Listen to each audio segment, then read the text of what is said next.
Hi guys, this is Steve and this is Tarantula Static Enclosures.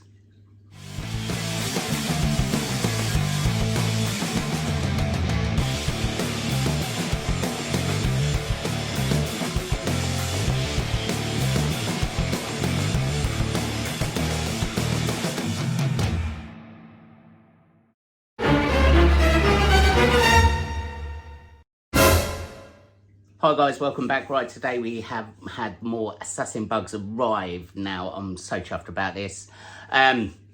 Good friend of ours, Lucian, who you might remember used to run Skinny Legs Tarantulas. He knew that all my adults had sort of died out. We was only down to 3, and as they mostly fund all this malarkey, he has sent all these adults up to me, so I cannot wait to get these unboxed, get them in the tank, and then start breeding. So what we're going to do, we're going to just set up, show you how I set up my breeding tank, and then we'll go on from there. Cheers guys.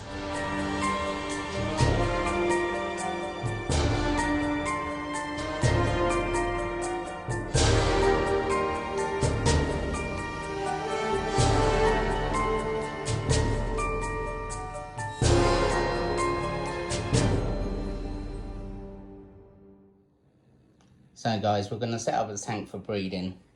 Now usually, once we've done the deep clean, I don't know if you can see it, little shiny eggs in there. So what we're going to do, we're going to take the top layer off and we put it in our pay dirt tub. Now I can keep this nice and moist in there. And there's loads of eggs in there, see the eggs. So eventually they'll hatch. There's one little one there. And then it's a lot easier to collect and harvest them. I usually do this with the assassins because I set them up for breeding, but we went down to 3 adults, so thank you Lucian, you have sorted me right out. So what we're going to try and do is build the stock up again. So first of all, we're going to take that top layer off.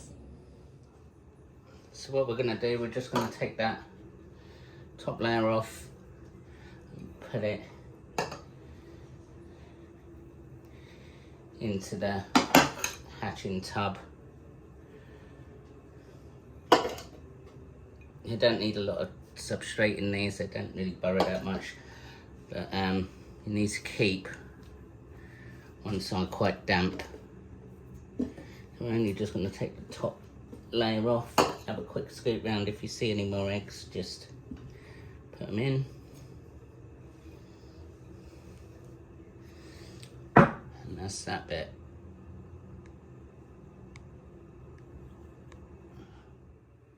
Now for the next bit, we don't do nothing fancy in here. I used to do a nice setup or whatever, but these are just for breeding. So one nice big bit of cork bark, because they're a bit like mantis, they hang upside down to molt, and just a few other bits of cork bark as well. And I do keep one side of my enclosure damp, so they lay eggs in the damp side. But that is pretty much set up for a breeding enclosure. So now what we've got to do is unpack the assassins from Lucian. Now these are awesome, absolutely awesome bugs to keep. There you go, look, nice adults. You can tell when they're adults because they have that awesome spines on them. Now people say these can give quite a nasty bite, but as with everything else, I give them the respect they deserve. I don't hold them, handle them. There's no need for any of that. They're purely set up for breeding.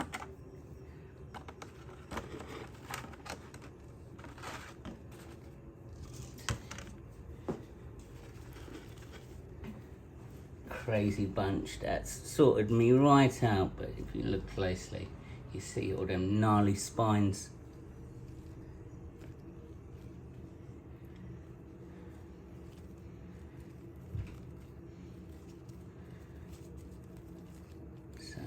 And get them all in. I'm going to try and get a feeding clip as well. It's a lot easier to unpack than the babies. They just run blooming everywhere.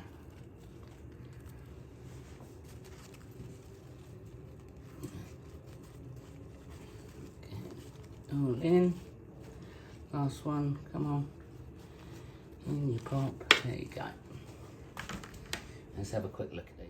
You can see these are the 3 adults I had left. They are pretty gnarly. So have a good look at these.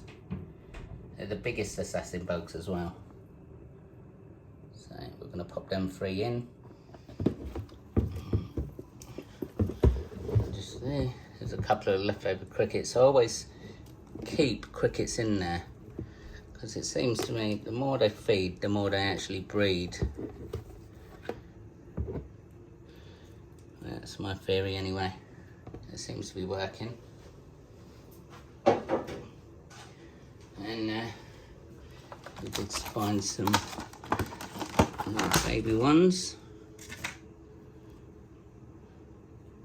Also got another tub in the cupboard with about 20 in it. So I'm going to try and grow a lot on and get this production line really working again.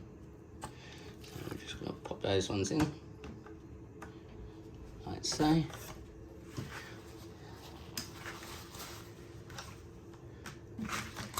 Now I need the water spray.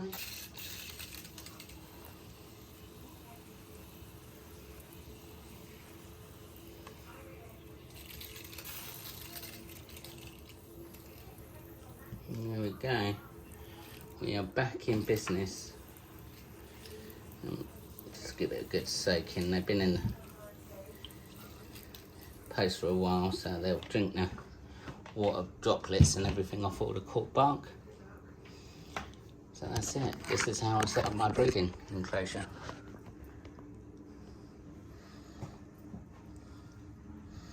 Pretty simple. We're going to bung some crickets in there.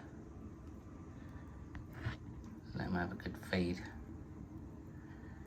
Hopefully some cheeky going on. Awesome. So once again, big, awesome thanks to Lucian. You are a superstar. Hopefully we'll get these buggers breeding again. They do fund absolutely everything. All these bills were funded by the assassin bug babies.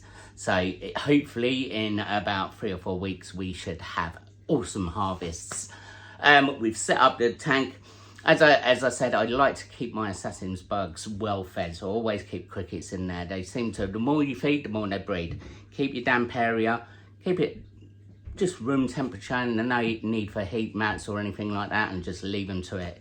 Now, every now and again, as you saw in the video, I like to take that top layer of soil off, put it all in a separate tub. That's like my pay dirt. It's a lot easier if you're going into breeding these things to actually catch them all out, because when they run around all the cork bark and stuff, it's a bit of a nightmare. So this is how I do it all for breeding. Apart from that, they are awesome bugs to keep. So if you're interested in any of these, I'll probably have some for sale in a couple of months, maybe, hopefully, fingers crossed. I just do what I did. I sort of fell into how keeping these sort of successfully by accident.